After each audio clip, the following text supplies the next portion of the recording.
नमस्कार दोस्तों। Okay classes के यूट्यूब चैनल में आप सभी का एक बार फिर से स्वागत है। जैसा कि आपको पता है, इस सीरीज़ में हम जो एसएससी एमटीएस है उसके प्रीवियस ईयर के पेपरों में जो जीके जीएस के क्वेश्चन पूछे गए थे उनका एनालिसिस इस जो वीडियो है इसमें करते हैं। ठीक है, तो ये हमारा इस सीरीज़ का तीसरा वीडियो है। अगर आपने पार्ट फर्स्ट और सेकंड नहीं देखा है तो प्ले लिस्ट में जाकर उनको ज़रूर देखें। अब बात करते हैं पार्ट 3 के बारे में। यहाँ पर लिखा भी है, देख लो ऐसा पेपर आता है। तो प्रीवियस ईयर में जीके जीएस के जो 25 के 25 क्वेश्चन पूछे गए थे उनको इस वीडियो में हम देखने वाले हैं। तो शुरू करते हैं वीडियो को बिना किसी देरी के। तो पहला जो क्वेश्चन आपके सामने है वो ये है कि मुगल काल में संस्कृत से फारसी में अनुवादित महाभारत को किस नाम से जाना जाता है? तूतीनामा, शाहनामा, रजमनामा या फिर बादशाहनामा। देखो, प्रश्न कैसे भी आ सकता है आपके एग्जाम में। आ सकता है कि जो महाभारत संस्कृत में लिखी गई थी इसका फारसी में अनुवाद किस काल में हुआ? तो किस काल में हुआ था? मुगल काल में हुआ था। अब क्वेश्चन हमारा ये है कि मुगल काल में जो संस्कृत से फारसी में अनुवादित की गई थी महाभारत को, उसका नाम क्या था? ठीक है, तो जो महाभारत है उसका नाम क्या रखा गया था? रजमनामा। अब क्वेश्चन ये आता है कि रज्जमनामा के लेखक कौन थे? ठीक है, तो सही जवाब इसका क्या हो जाएगा? बदायूनी। रज्जमनामा का लेखक कौन था? बदायूनी था। तो शाहनामा के लेखक कौन है? तो शाहनामा के लेखक हैं फिरदौसी। ठीक है, इस बात को आप याद रखें। तो क्वेश्चनों के साथ साथ जो एक्स्ट्रा फैक्ट होते हैं उनकी भी चर्चा जो है साथ साथ हम करते चलेंगे। तो शाहनामा के लेखक है फिरदौसी और रज्जमनामा के लेखक कौन है? बदायूनी। महाभारत का फारसी में नाम क्या है? रज्जमनामा। नेक्स्ट क्वेश्चन जो प्रीवियस ईयर में पूछा गया, लॉन्ग वॉक टू फ्रीडम किसकी पुस्तक है? कोफी अन्नान की, जॉन एफ कैनेडी की, नेल्सन मंडेला की, अब्राहम लिंकन की। लॉन्ग वॉक टू फ्रीडम किसकी पुस्तक है? तो लॉन्ग वॉक टू फ्रीडम किसकी है? नेल्सन मंडेला की। नेल्सन मंडेला जो है इन्होंने काले और यानी रंग भेद नीति के खिलाफ जो है लड़ाई की थी। ठीक है, और इनको भारत रत्न मिल चुका है, इस बात को भी आप याद रखें। ठीक है, इनको भारत रत्न जो है मिल चुका है। भारत रत्न की शुरुआत कब हुई थी? सन 1954 में। ठीक है, तो सारे के सारे फैक्टों को आपको याद करना पड़ेगा। लॉन्ग वॉक टू फ्रीडम किसकी पुस्तक है? नेल्सन मंडेला की। नेक्स्ट क्वेश्चन जो आपसे पूछा गया कि निम्नलिखित में से 15वीं शताब्दी के दौरान असम में वैष्णव संप्रदाय के मुख्य समर्थकों में से एक था? जयदेव, घासीदास, रायदास, शंकरदेव। देखो, अगर आपको थोड़ी बहुत जीके आती है या फिर आपने क्लासिकल डांस पढ़े हैं, ठीक है, तो क्लासिकल डांस में असम का एक क्लासिकल डांस है, कौन सा? सत्रिया। ठीक है, असम का क्लासिकल डांस क्या नाम है? सत्रिया। और सत्रिया नृत्य के जो जन्मदाता थे वो कौन थे? श्रीमंत शंकरदेव थे। कौन थे? श्रीमंत शंकरदेव थे। तो क्वेश्चन में ये पूछा कि असम में वैष्णव संप्रदाय के मुख्य समर्थकों में से एक कौन था? तो कौन था? शंकरदेव था। ठीक है, क्षत्रिय नृत्य के जन्मदाता कौन थे? शंकरदेव थे। घासीदास का संबंध किस राज्य से है? छत्तीसगढ़ से। घासीदास का यानी गुरु घासीदास का संबंध किस राज्य से है? छत्तीसगढ़ से। देखो, क्वेश्चन आएगा कि गुरु घासीदास जो नेशनल पार्क है वो किस राज्य में है? तो गुरु घासीदास जो नेशनल पार्क है वो आपका किस राज्य में है? छत्तीसगढ़ में। क्योंकि गुरु घासीदास का संबंध किस राज्य से था? छत्तीसगढ़ से। तो असम में जो वैष्णव संप्रदाय है इसके मुख्य समर्थकों में से एक कौन था? शंकरदेव था। नेक्स्ट क्वेश्चन है, 2019 में किस स्तूप को राष्ट्रीय महत्व का संरक्षित क्षेत्र घोषित किया गया था? अच्छा क्वेश्चन है, पहले भी पूछा गया था, अब भी पूछा जा सकता है कि किस स्तूप को राष्ट्रीय महत्व का संरक्षित क्षेत्र घोषित किया गया है? चौखंडी स्तूप, धमेक स्तूप, केसरिया स्तूप, रामभर स्तूप। तो देखो, राष्ट्रीय महत्व का संरक्षित क्षेत्र किसको घोषित किया गया? चौखंडी स्तूप को। चौखंडी स्तूप किस राज्य में है? उत्तर प्रदेश में है। स्तूपों का संबंध किस धर्म से होता है? तो स्तूपों का संबंध किस धर्म से होता है? बौद्ध धर्म से होता है। अब देखो, क्वेश्चन आएगा कि बताइए भारत का सबसे ऊंचा स्तूप कौन सा है? भारत का सबसे ऊंचा स्तूप कौन सा है? तो सही जवाब क्या हो जाएगा? केसरिया स्तूप। और जो केसरिया स्तूप है ये आपका किस राज्य में है? बिहार में। ठीक है, तो चौखंडी स्तूप उत्तर प्रदेश में है, स्तूपों का संबंध बौद्ध धर्म से होता है। केसरिया स्तूप भारत का सबसे ऊंचा स्तूप है जो कि कहाँ पर स्थित है? बिहार में स्थित है। ठीक है, नेक्स्ट क्वेश्चन पर बढ़ने से पहले अगर आपको ये वीडियो पसंद आ रहा है तो प्लीज़ इसको लाइक करें, चैनल को सब्सक्राइब करें और दोस्तों के साथ में ज़्यादा से ज़्यादा शेयर करें। नेक्स्ट क्वेश्चन है, निम्न में से किस राज्य ने 2019 में कारखाना अधिनियम 1948 में संशोधन को मंजूरी दी? गोवा, महाराष्ट्र, गुजरात, केरल। निम्न में से किस राज्य ने 2019 में कारखाना अधिनियम 1948 में संशोधन को मंजूरी दी? गोवा, महाराष्ट्र, गुजरात, केरल। राइट आंसर क्या हो जाएगा? गोवा। कारखाना अधिनियम कब का है? 1948। और इसमें संशोधन को मंजूरी कब दी गई? 2019 में। किसने दी? गोवा राज्य ने।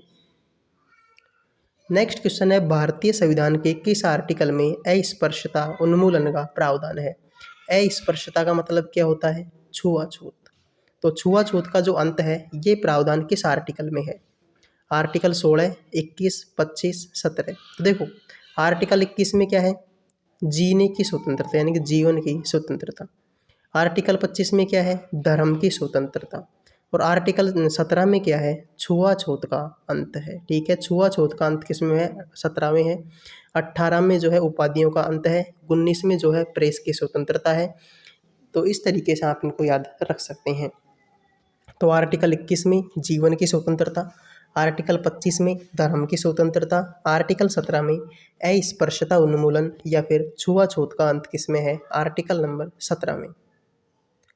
नेक्स्ट क्वेश्चन है, 2018 तक की स्थिति के अनुसार कोको बीज का सबसे बड़ा उत्पादक कौन सा देश है? Brazil, Cuba, India, Ivory Coast. Cuba है, देखो इसको बोला जाता है चीनी का कटोरा।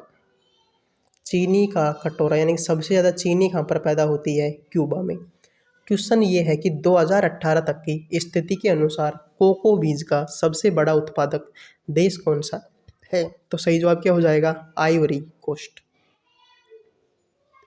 नेक्स्ट क्वेश्चन है, भारत की उस एकमात्र मादा ओरंगुटन का नाम क्या है था जिसकी मृत्यु ओडिशा के चिड़ियाघर में हुई थी?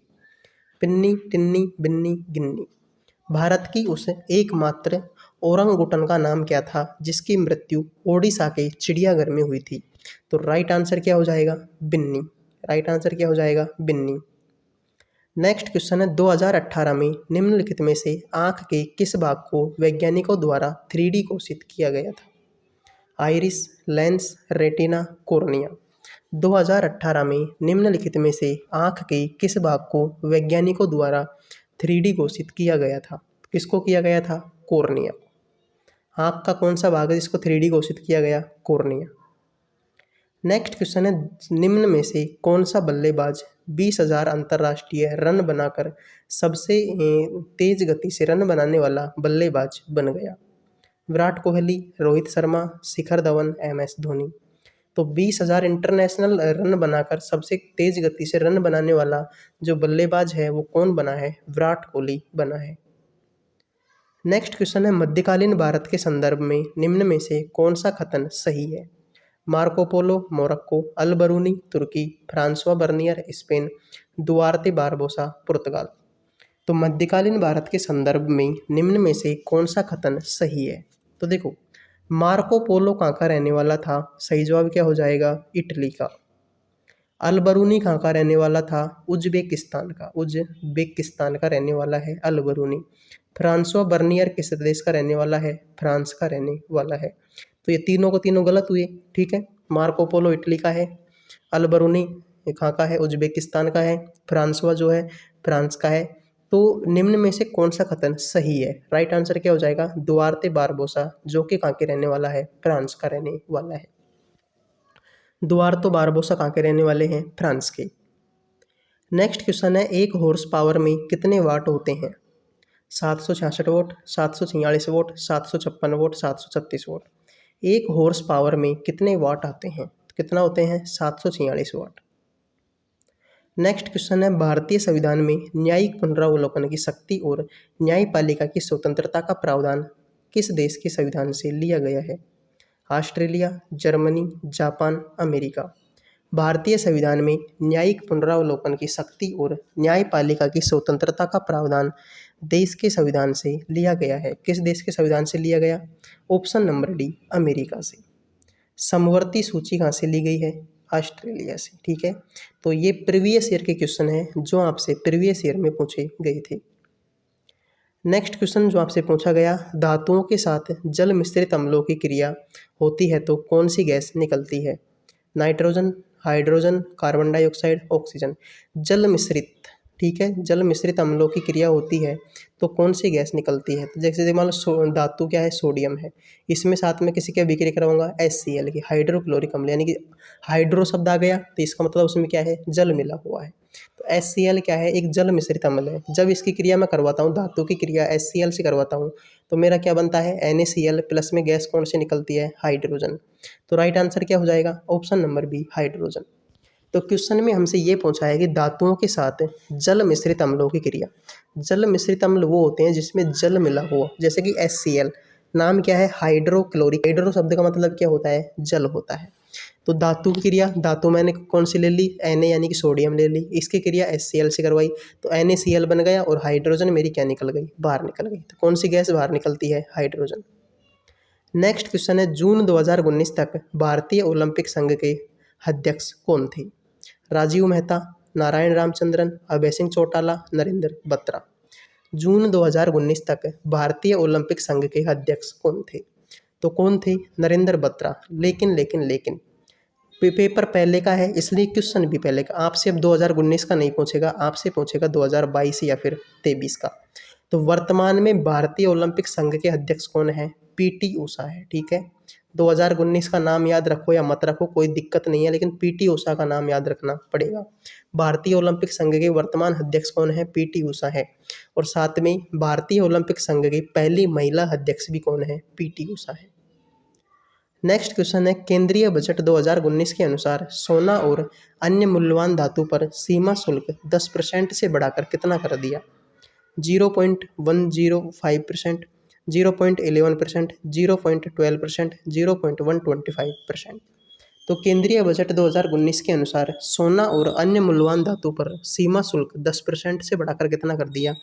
0.125%, यानी कि 10% तो पहले ही था, इसमें 0.125% और बढ़ गया। नमस्कार, नेक्स्ट क्वेश्चन है, निम्नलिखित में से कौन सा पौधा ब्रायोफाइटा है? मोस, एल्गी, फर्न, साइकस। तो कौन सा पौधा जो है ब्रायोफाइटा है? सही जवाब क्या हो जाएगा इसका, मोस। नेक्स्ट क्वेश्चन है, निम्न में से कौन भारत रत्न से सम्मानित नहीं है? मोरारजी देसाई, MG रामचंद्रन, श्याम प्रकाश मुखर्जी, विनोबा भावे। तो निम्न में से कौन भारत रत्न से सम्मानित नहीं है? तो भारत रत्न से सम्मानित कौन नहीं है? ऑप्शन नंबर सी, श्याम प्रकाश मुखर्जी। ठीक है, भारत रत्न की शुरुआत कब हुई थी, 1954 में, इस बात को भी आप याद रखें। नेक्स्ट क्वेश्चन है, निम्नलिखित में से किस नदी पर नागार्जुन सागर बांध बना हुआ है? गोदावरी, कृष्णा, कावेरी, महानदी। निम्न में से किस नदी पर नागार्जुन सागर बांध बना हुआ है? तो नागार्जुन सागर बांध किस नदी पर बना हुआ है? ऑप्शन नंबर बी, कृष्णा नदी पर। महानदी पर कौन सा बांध बना हुआ है? हीराकुंड बांध। हीराकुंड बांध किस नदी पर बना हुआ है? महानदी पर। नेक्स्ट क्वेश्चन है, निम्न में से पूर्वी घाट की सबसे ऊंची चोटी कौन सी है? डोडा बेटा, महेंद्रगिरी, कोलारी बेटा या फिर अनाईमुड़ी। निम्न में से पूर्वी घाट की सबसे ऊंची चोटी कौन सी है? महेंद्रगिरी। लेकिन अगर पूर्वी और पश्चिमी घाट दोनों की बोलता, क्योंकि पूर्वी और पश्चिमी घाट दोनों मिलकर कौन सा पर्वत बनाते हैं? नीलगिरी पर्वत बनाते हैं। ठीक है, तो नीलगिरी पर्वत की सबसे ऊंची चोटी कौन सी हो जाएगी? डोडा बेटा। देखो, पूर्वी घाट पूछा है इसलिए राइट आंसर क्या हो गया? महेंद्रगिरी। लेकिन अगर आपसे पूछ ले नीलगिरी पर्वत की सबसे ऊंची चोटी कौन सी है? डोडा बेटा। क्योंकि पूर्वी घाट और पश्चिमी घाट दोनों मिलकर कौन सा पर्वत बनाते हैं? नीलगिरी पर्वत बनाते हैं, जो कि तमिलनाडु में स्थित है। नेक्स्ट क्वेश्चन है, निम्न में से कौन सी पुस्तक चेतन भगत के द्वारा नहीं लिखी गई? Revolution 2020, making India awesome, wise and otherwise या फिर वन इंडियन गर्ल। कौन सी पुस्तक जो है चेतन भगत के द्वारा नहीं लिखी गई? तो राइट आंसर क्या हो जाएगा? Option number C, wise and otherwise पुस्तक के लेखक कौन है? सुधा मूर्ति। कौन है? सुधा मूर्ति। तो प्रश्न हमारा यही था कि कौन सी पुस्तक चेतन भगत के द्वारा नहीं लिखी गई? Wise and अंडरवाइज।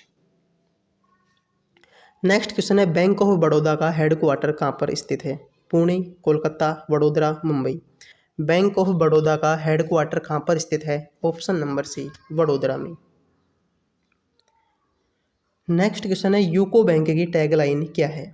Where every individual in committed, faithful and friendly, honours your trust, good peoples to back with. UCO bank की टैगलाइन क्या है? तो यूको बैंक की टैगलाइन क्या है? Honours your trust. Option number C, honours your trust. Next question है निम्न में से कौन बांसुरी वादक है? हरिप्रसाद चौरसिया, जाकिर हुसैन, शिव कुमार शर्मा, पंडित रविशंकर। तो देखो, रविशंकर क्या बजाते हैं? सितार बजाते हैं। शिवशंकर क्या बजाते हैं? संतूर बजाते हैं। जाकिर हुसैन क्या बजाते हैं? तबला बजाते हैं। तो ऑप्शन नंबर एक ही बचा, हरिप्रसाद चौरसिया क्या बजाते हैं? बांसुरी बजाते हैं। नेक्स्ट क्वेश्चन है किस राज्य में माउत्सो उत्सव मनाया जाता है? त्रिपुरा, पश्चिम बंगाल, नागालैंड, असम।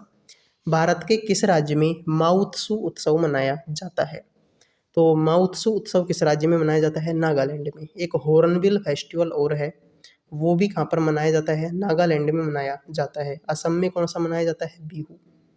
ठीक है, बिहू एक साल में कितनी बार मनाया जाता है? 3 बार। ये क्वेश्चन भी आपके एग्जाम में आ चुका है। तो भारत के किस राज्य में माउत्सु उत्सव मनाया जाता है? नागालैंड में। ठीक है, तो ये कुछ क्वेश्चन थे जो आपके एमटीएस के प्रीवियस ईयर में पूछे गए थे। आई होप वीडियो आपको पसंद आया होगा। पसंद आया हो तो लाइक करें, चैनल को सब्सक्राइब करें। मिलते हैं नेक्स्ट वीडियो में, तब तक के लिए जय हिंद, जय भारत।